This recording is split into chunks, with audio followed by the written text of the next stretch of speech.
Nous sommes le vendredi 6 mars. Vous écoutez bien RFI. Il est 17h à Paris, 1 heure de plus à Beyrouth. Le journal en français facile. Diane Berger. 7e jour de guerre au Moyen-Orient. Le dernier bilan des bombardements israéliens au Liban est de 217 morts.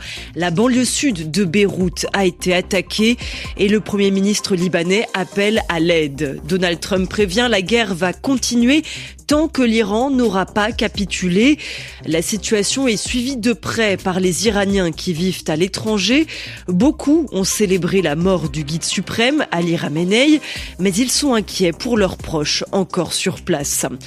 Ramener nos fils, c'est le message de plusieurs familles qui ont manifesté hier à Nairobi. Plus de 1000 Kenyans se sont retrouvés dans les rangs de l'armée russe en Ukraine. Reportage à la fin de ce journal.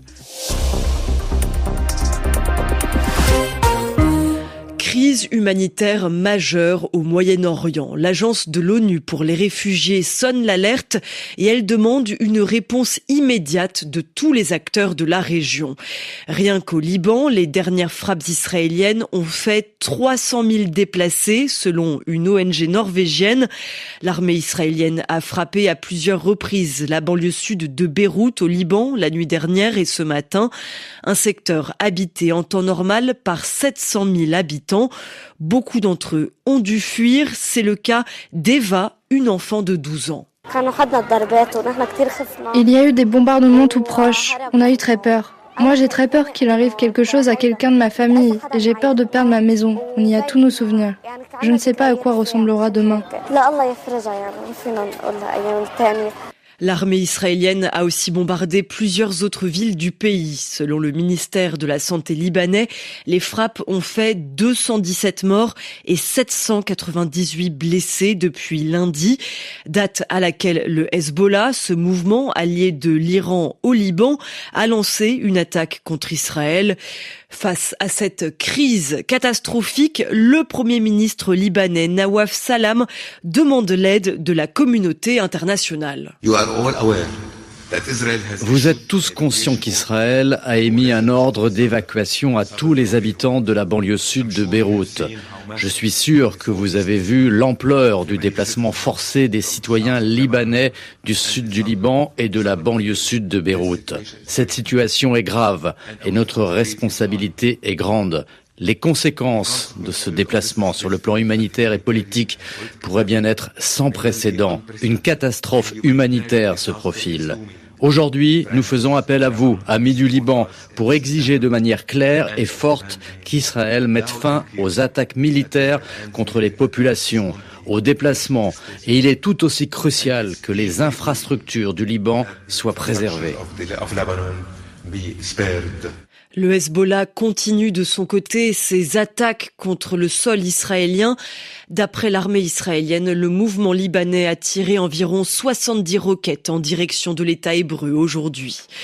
Donald Trump veut la capitulation totale de l'Iran. Le président américain prévient qu'il n'arrêtera pas sa guerre avant cela dans un message publié sur les réseaux sociaux.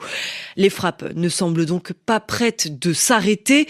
2 explosions puissantes ont été entendues cet après-midi à Téhéran.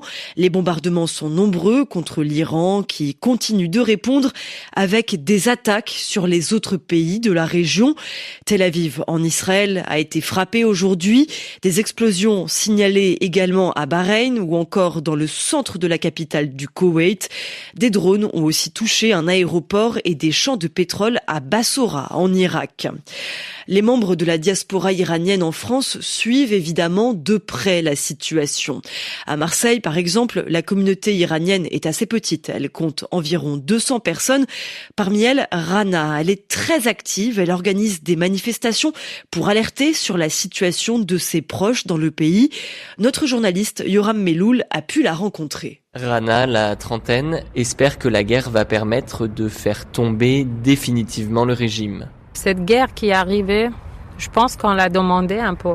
C'est pas parce qu'on ne sait pas qu'une guerre, c'est pas dangereux. C'est parce qu'on est arrivé dans un impasse qu'on n'avait pas d'autre solution pour dire comment on va réussir à faire tomber Khamenei. Elle a fêté l'élimination de l'ancien guide suprême de la République islamique qu'elle tient pour responsable des dizaines de milliers de morts causées par la répression des manifestations de janvier dernier. C'était comme un truc impossible qu'on pensait jamais être vivante et être un témoin. Bien sûr, on a fait la fête, mais c'est vrai qu'après 4-5e jour des attaques, on est inquiète quand même. Depuis le début de la guerre, pratiquement impossible de joindre ses proches faute d'accès à Internet en Iran. Son père est toujours à Téhéran, il refuse de quitter la ville. Des fois, il capte, mais c'est vraiment très rarement. Il essaye plusieurs VPN. Comme les nombres d'attaques sont en train d'augmenter, on ne sait pas si ça va aller dans 2 heures, 3 heures, et surtout, comme on n'a pas de contact, c'est très compliqué. Rana manifeste régulièrement contre le régime depuis janvier. Pour elle, pas question de retourner en Iran tant que celui-ci est en place. Yoram Meloul, Marseille, RFI. La France envoie des moyens militaires supplémentaires dans la région. L'armée annonce notamment le déploiement d'un porte-hélicoptère amphibie en mer Méditerranée. En plus du porte-avions français Charles de Gaulle, il a franchi tout à l'heure le détroit de Gibraltar.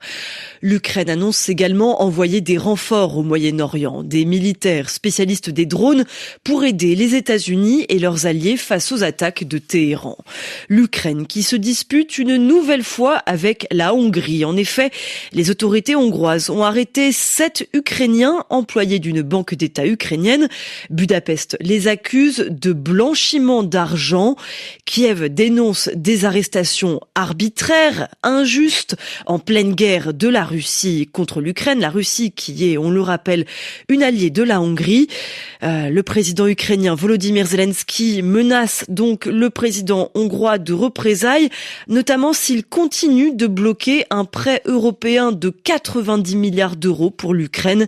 Des menaces inacceptable pour la Commission européenne. La guerre entre l'Ukraine et la Russie qui a des conséquences jusqu'au Kenya. Plus de 1000 Kenyans ont été recrutés au sein des forces armées russes, selon un rapport des services de renseignement kenyans. Certains étaient d'anciens militaires attirés par des promesses de gros salaires. D'autres pensaient partir travailler comme chauffeurs ou agents de sécurité en Russie, mais ils se sont retrouvés malgré eux sur le front. Au Kenya, leurs familles s'inquiètent de leur sort et plusieurs dizaines d'entre elles ont manifesté hier dans le centre-ville de Nairobi. Alban Tiroir. Ramenez-nous nos fils, c'est ce qu'ont demandé les familles sans nouvelles de leurs proches en Russie. Suzanne Kouloba est venue avec des photos de son aîné, David. Il s'était vu promettre un emploi d'agent de sécurité, dit-elle. Il a fini par être déployé sur le front russo-ukrainien. Suzanne a été informée par un autre Kenyan qu'il aurait été tué. Sa dernière communication remonte à octobre. Il m'a envoyé cette photo. On le voit en uniforme militaire. Il avait peur, mais que pouvait-il faire? Il m'a dit que s'il refusait, le commandant le tuerait lui-même. Aujourd'hui, ce que je veux, c'est qu'on me rende mon fils. S'il est en vie, s'il est mort, qu'on me le rende aussi. Attendre sans savoir où il est, c'est terrible. Janet Wainana, elle, est venue pour son frère. Samuel, parti aussi, selon elle, pour un emploi d'agent de sécurité. Nous nous sommes rendus à l'ambassade de Russie, à l'ambassade d'Ukraine, au ministère en charge de la diaspora, aux affaires étrangères. Personne n'est en mesure de nous apporter des réponses. Nous voulons que notre gouvernement discute avec le gouvernement russe pour obtenir des réponses. Les manifestants ont déposé une pétition auprès des autorités, les appelant à plus d'action. Parmi leurs demandes, le rapatriement de leurs proches et une déclaration officielle interdisant les recrutements au sein de l'armée russe. Alban Tiroir, Nairobi, RFI. Enfin, à 3 mois de la Coupe du monde de football, le Mexique annonce mobiliser environ 100 000 membres des forces de sécurité pour l'événement. 13 matchs auront lieu au Mexique, pays co-organisateur du mondial avec les États-Unis et le Canada, dont 4 rencontres à Guadalajara, la ville au cœur des violences il y a 2 semaines après la mort d'un baron de la drogue. Il est maintenant quasiment 17h10 ici à Paris. C'est la fin de ce journal en français facile. Merci de l'avoir écouté. Vous pouvez le retrouver sur le site dédié françaisfacile.rfi.fr et vous avez rendez-vous lundi avec Adrien Delgrange.